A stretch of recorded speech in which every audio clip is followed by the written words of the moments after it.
Hey, there we All go. right. We're online. Awesome. Sweet. Getting somewhere. Cool, cool.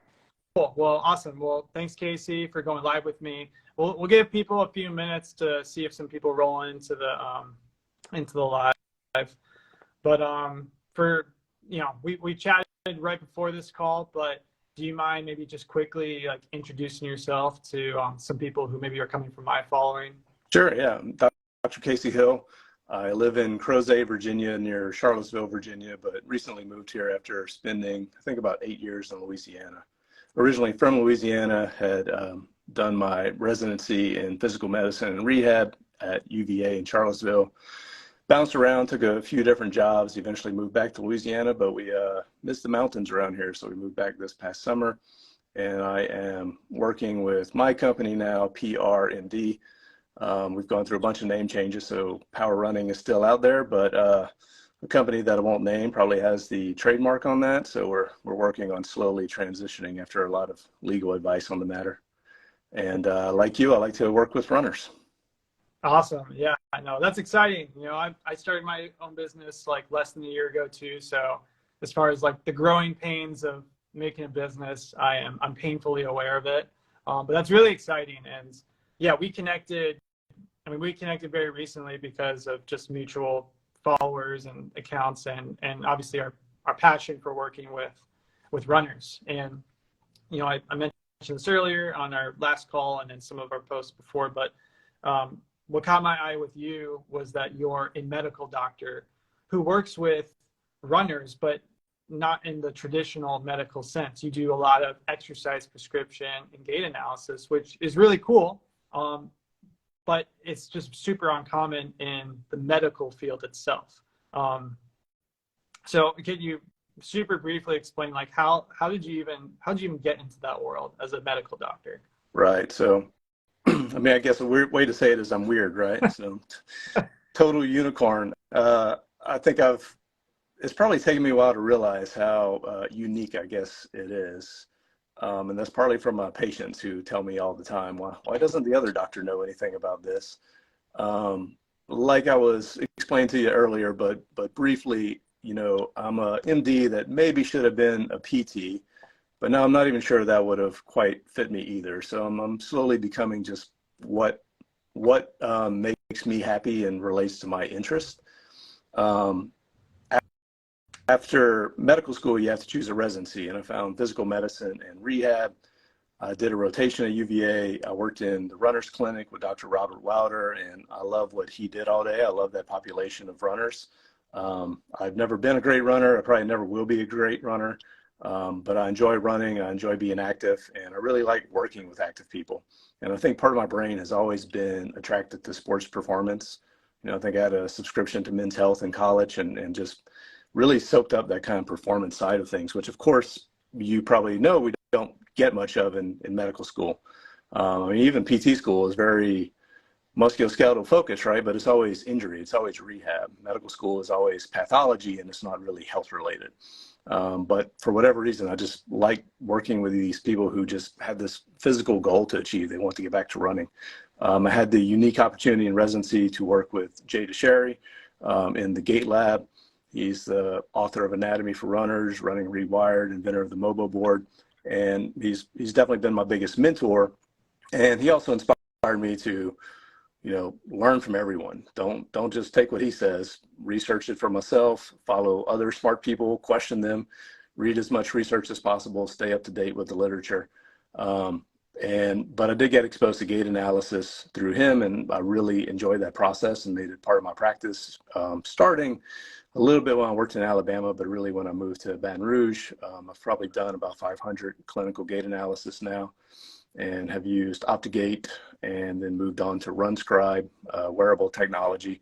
But really the same thing I learned from Jay. He had $1 million gait lab, but I found 90% of what he did was head knowledge, being able to see what matters, and then relate it to the runner.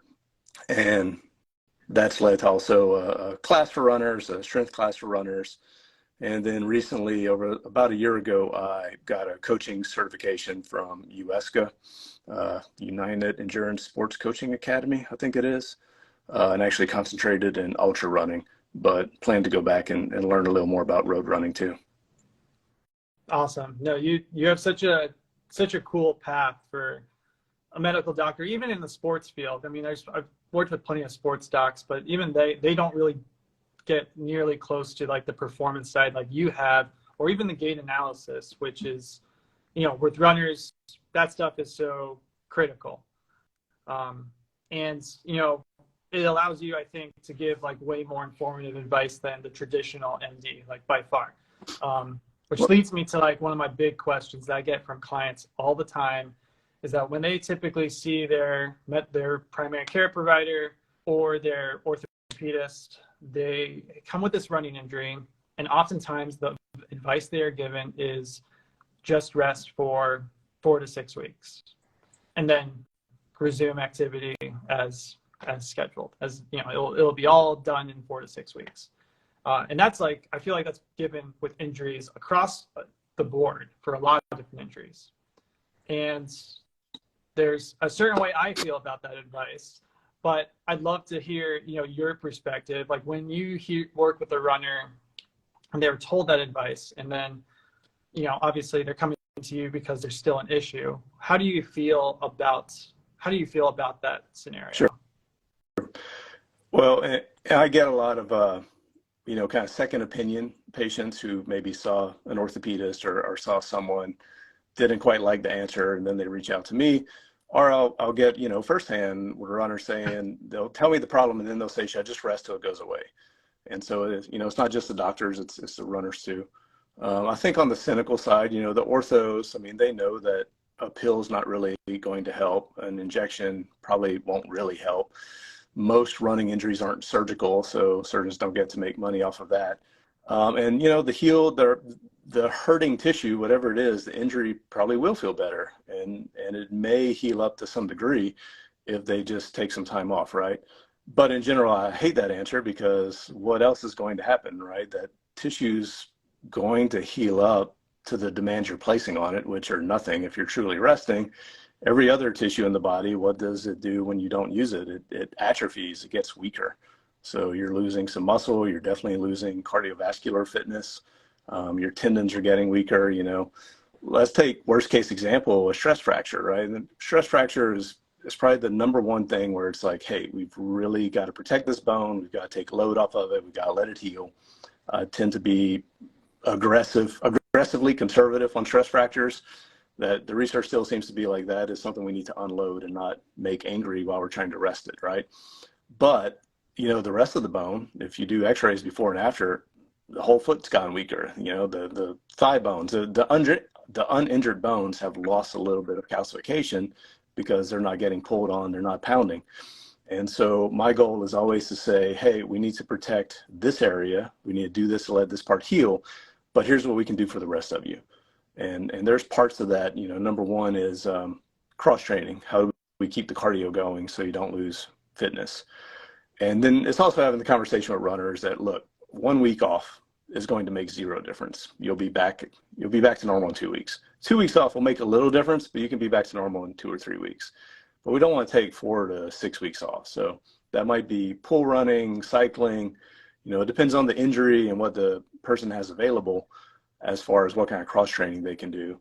But then my other thought is, how do we load the tissue to, number one, help the injured site, number two, help make sure it doesn't come back. And I think, I don't feel like that's special. I think that's something that a PT like you gets.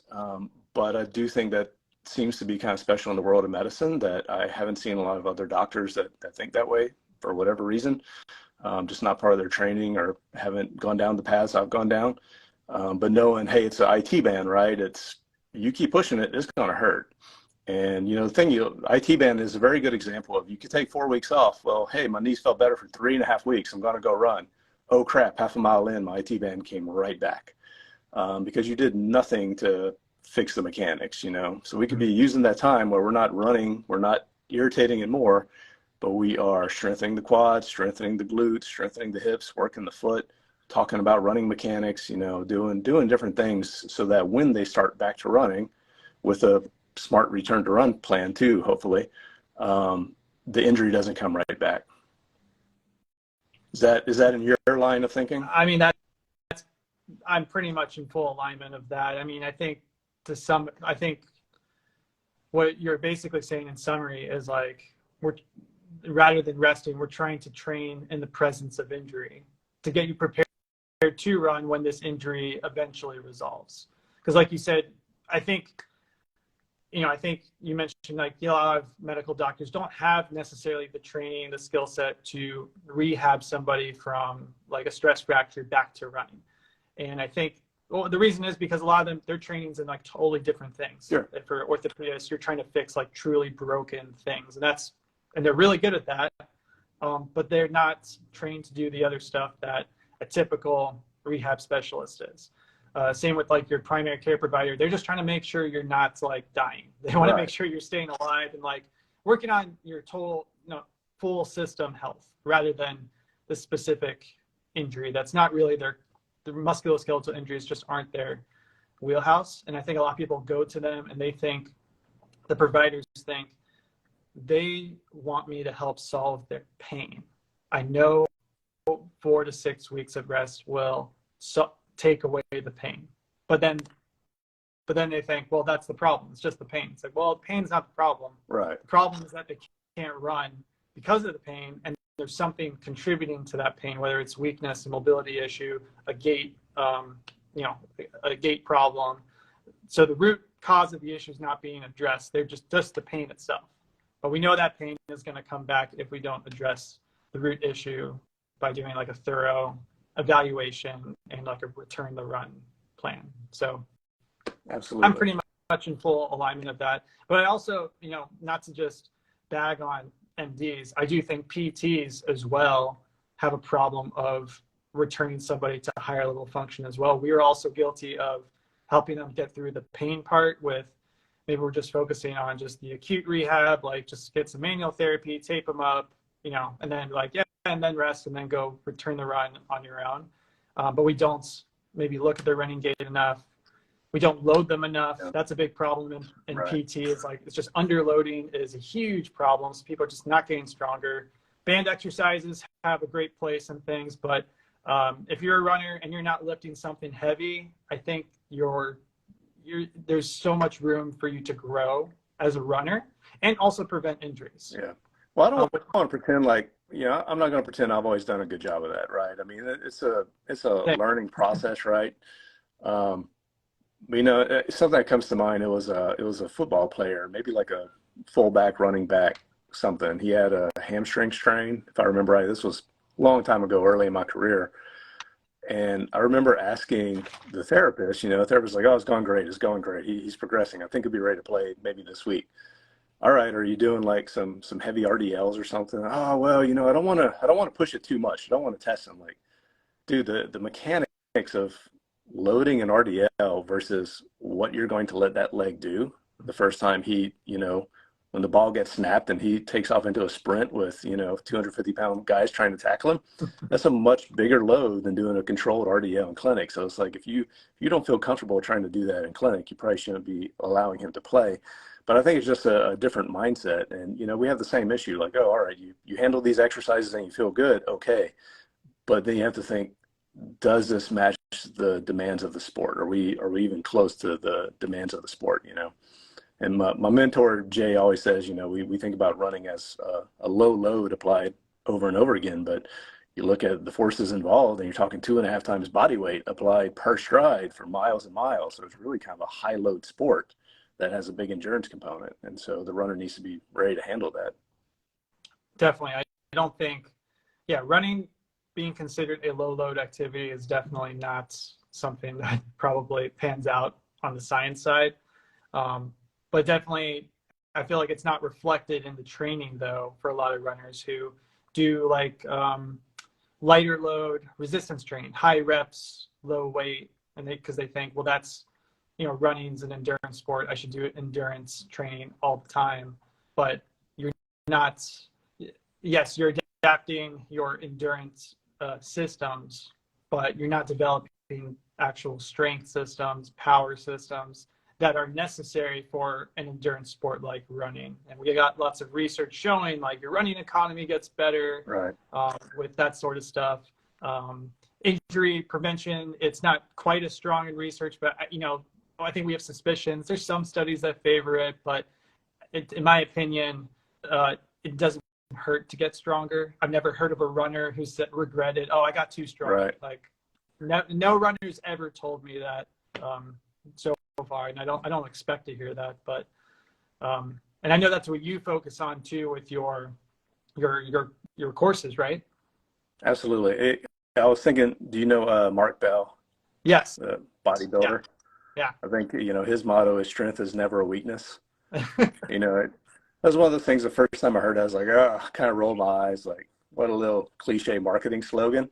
And then you think about it for a while, and it's like, that's a great philosophy for life. Like that nails 90% of what we do, right? Like he's not wrong at all. And you're spot on. So one of the things that, as I've worked to improve my class, we have these handouts. I'll back up in a second, but I have tried to, attach references throughout the handout. And so you might have 5 to 20 references in any given handout. But I spent probably a whole weekend barely walking away from my computer trying to find the references for what everyone knows is true, that strength training helps prevent injuries. And dang, there's not much out there, So you're right on about that. Tons of research that it helps performance. But I think, one of the sayings in sports science is like the good coaches figure out what works. And then 10 to 20 years later, the scientists figure out why it works. And so I feel like the coaches have known for a while now that strengthening helps. There was an article came out maybe in January, and I'm bad at remembering names or titles, so I've read it a bunch of times, but it was the first good article that they really did good strength training, because some of the ones showing mixed results were terrible strength training in my opinion. This was good heavyweight strength training. There was also a large component of foam rolling, which research on that has been mixed. So I'm not sure, if that's what helped or not. And it took, I want to say, it was a good period of time. It was 12 or maybe 16 weeks. And then they started seeing a big difference as far as injury rates, substantially reducing injuries. There was a few other good articles looking at both like acute and overuse injuries in sports. And basically, the more strength training the athlete does, the less injuries, especially talking about overuse. And so on the one hand, we can probably, apply that to runners. And then on the other hand, in the world of medicine, you got to be careful making too many assumptions like that. So, and then, see, the name's escaping me. I should know this name, but Tati out of Brazil, there was an article on foot strengthening. And it took about 4 months of dedicated foot strengthening, but the foot strengthening group actually got 2.4 times less injuries than the non-strengthening group that did stretching instead. So I think we're going to see that research grow. It always takes a while, but we know that heavy strength work builds the tendons more, cartilage, bones. Obviously, it makes muscles stronger too, but it helps the other tissues we need to run well in ways that running by itself doesn't help or doesn't help enough. Definitely. And yeah, that, like you said, the research always lags behind, but what the great coaches, they figure that stuff out, and then the researchers eventually catch up. And yeah, and there's so many benefits to strength training beyond running too. Like we can go into absolutely, sarcopenia and like age-related diseases. Like does not hurt to get stronger by any means. Lifelong running is super healthy, but if that's all you do, you will lose power and muscle mass. And so a little bit of strength work goes a long way to help maintain that, which is what helps you get out of a chair when you're older. Helps you stay off the floor and helps you get back off the floor if you end up falling down. I think we had mentioned the strength class. I think I started that in 2015. It was originally Running Strong and then Power Running. And now, again, we're going to have to slowly change that name before I get a cease and desist letter from a company I won't name. But so now it's kind of PR running class. And we start people at ground level. We start a lot of yoga mat work and talking about posture and working on some core endurance with planks and side planks and working the glute med and the feet and all the important muscles that people tend to neglect. But every week is very progressive. And by week 10, we're doing some high level core work and heavy weightlifting, squats and RDLs and lots of plyometrics. But I think one of the problems now is someone might read something or say, "Wow, plyometric's great. Let me go do a bunch of jumping." Well, if you're like me and you're in your 40s, your tendons are not the same tendons you had when you were 20, and that'd be a great way to get a new injury. And so, we like to spend some time building up those tissues and improving movement quality and control and strength before you implement kind of that heavy lifting or plyometric type work. Yeah, I love that you want your clients to be prepared to handle plyometric activity, which is obviously great for runners. But if you're not familiar with plyometrics or you haven't done them in like years, your body definitely needs to be prepared for that, building that baseline strength to handle plyos. And I like that you take people systematically through that process, because I think a lot of runners will look up strength programming online, Instagram strength training, Right. and they'll find the workout of the day. And, I mean, it's not that those workouts are like bad. They have a lot of great things in them. But if you're doing something different every single day, you're not going to get better at anything. It's just noise. Where I know you're like, this is where we're starting. This is point A. We're going to get to point Z, but we have to go through the alphabet to get there. We can't just go all over the place, which I think a lot of runners don't. Maybe some of them don't quite understand it yet, or they don't get that from their running coaches and like run clubs. So like run clubs, I think, are great for building out like general running programming. Like they give them a plan. It's like, oh yeah, it's actually like, most of them are like, the plans make sense for a general audience. But there's nothing on strength training, like zero, zilch. Like they say, oh yeah, throw a strength training day in here, but like, what does that mean? Or it'll be a couple body weight things they can do at the park. Yeah. Which is, better than nothing, but it's not everything you can do for sure. Yeah, definitely. And it's always nice when they're like accessible and stuff, but obviously those can only take you so far. So it's cool that you're providing that option to like get people to really see real improvement, which I think it'll change people's perspectives on like what is strength training, because I think that's huge in the running world right now, because most people know about strength training. They know it's helpful in some way, but they just don't know how to execute it. Mm-hmm. Yeah. Before we finish things up, because somebody did ask me this, and this is like kind of a big can of worms, but somebody asked me about running shoes and your thoughts on, running shoes and injuries. Are there certain running shoes that are better to prevent injuries? Yeah. I'll leave it pretty vague. I just maybe want to throw in your thoughts of running shoes, and then we'll wrap it up there. Right. So, I mean, my favorite answer for so many of these things are, it depends. I will say this is something that I have definitely evolved on a lot, and it's a ongoing process for sure.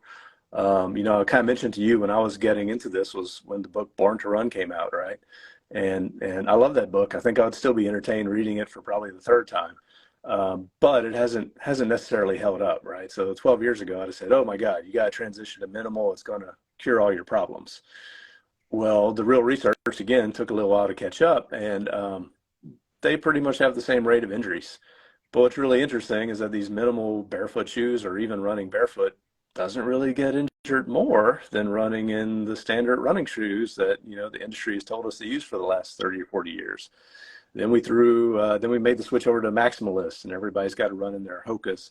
I've had the privilege of meeting some of the top researchers in the world, and if you pull them to the side, between lectures and get their take, they all see forces that they don't like in the gait lab, like really high increase in side to side medial lateral forces when people wear maximalist shoes.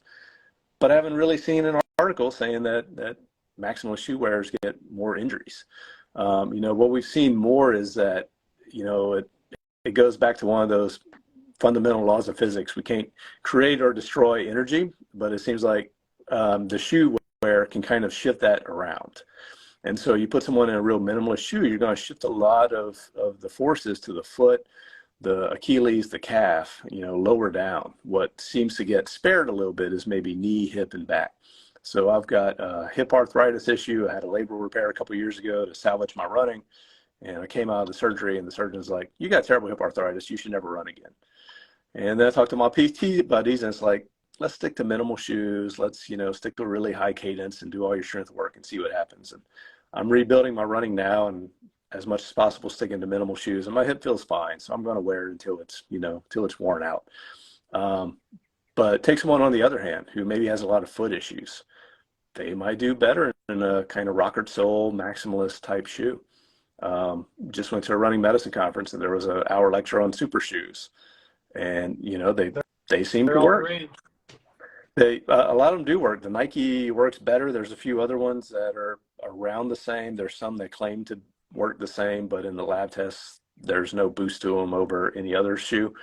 But there's also been a recent article on navicular stress fractures in super shoes. It was really kind of a case series, not huge numbers. But if that pans out to be true in more research, that's a very serious injury. That navicular stress fracture is tough to treat and can end someone's running career if not handled right. So be careful with it. But for any given person and injuries, there is no shoe that's been shown to really reduce injury rates, and it can be very different and dependent on the runner. And one of the world's leading researchers. I mean, it sounds so simple, but I think it's still some of the best advice we have. If the shoe feels very comfortable to you while you're running in it, it's probably a better shoe for you. And that sounds silly, but I have seen people who went to quote unquote experts, and the expert says, oh, I can look at your foot type. You need to be in this shoe. And the person will tell me, I hate this shoe. It feels terrible, but that expert says I need them. Like, there's no research saying you do. So find something comfortable. This is why I still like real running shoe stores, because they tend to be the best. If you walk in and say, can I take that shoe on a 5-mile jog? They'll say, sure, see you in 40 minutes. And they'll give you a little better of a return policy or let you try the shoe out more. But watching you walk across the floor, looking at your foot type, none of that helps us prescribe shoes. I completely agree. I think to sum up, it really just, like you said, it depends. And no one shoe is going to prevent any injuries, at least to our knowledge right now. But whatever shoe is most comfortable for you, most likely going to be the best shoe for you, regardless of like how your foot looks, what maybe some people say based off your gait. It's, comfort right now seems to be our best bet. And yeah, there may be some people who have a history of injuries that may do better with one shoe. Like you said, if they have a hip injury, maybe a more minimalist shoe might work for them, or vice versa, foot injury, maybe they want something a little more on the maximalist side. But at the end of the day, it's just got to feel good. And hopefully we'll have better answers in the future. But right. I think sometimes there's beauty in like the simplicity of that. It's like we get so technical. We're like, what is like humans are not necessarily machines. So we can't break us down so much. We're going to have these like beautiful, like systematic decisions. But it is kind of nice. It can be so simple to be like, is it comfortable? Great. Yeah. There you go. I'll kick myself if I don't add this. I am always going to focus a lot more on the foot. Let's worry less about putting a better shoe on the foot, and let's put a better foot in the shoe. And so a runner that has a strong foot that moves well and that they can control well is going to run better in any type of shoe. You take a world-class runner, you can stick them in anything. It might eventually lead to a problem, but they're still going to run well. And so, looking at that great toe mobility, the plantar fascia, their foot strength, I mentioned Mobo board that you should check out when we get off of this, MOBO board, made by Mentor Jay, the guy that taught me toe yoga. I think everyone in Baton Rouge has probably heard of toe yoga from the years I spent there working on wiggling their toes, but then they get stuck on that step, and it's really more about core bracing was the hot thing 10 years ago. And I think toe yoga is kind of more like foot bracing, to actually control your own rate of pronation rather than counting on a couple of ounces of foam to control your body. Definitely. No, it's, I like it. Yeah. The shoe doesn't make the runner, it could help to a degree, but it's not, at the end of the day, you're not going to become a top tier runner or a better runner just because you switch to a different shoe. Casey, that was awesome. Thanks for chatting with me past 30 minutes. Yeah. This has been really cool. I'll make sure that we get some of this content posted on each other's pages. And yeah, this is great stuff. Hopefully we can do another one of these in the near future. And for people out there, can you just tell them where can they find you? How can they reach you if they want to, get your help with some running related issues? Yeah, man. Well, Tyler, thank you so much for having me. And sorry, I probably caused that technical glitch at the beginning. So I promise I'll try to get better. No, I've got a little too much social media to manage right now, but there's a Power Running MD on Instagram, or Dr. Casey Hill on Instagram. I've been trying to promote the Power Running MD more, which will gradually become PRMD. And then I've been working on a website that's functional now, but has a lot of work left, but it's prmdrunning.com. Awesome. Cool. Well, thank you so much, I hope we Casey. have more chats as well, man. Yeah, let's definitely do it. Yeah, best of luck growing the business, and yeah, we'll be in touch soon. Thanks. Bye. All right. See you, everybody. Have a great day.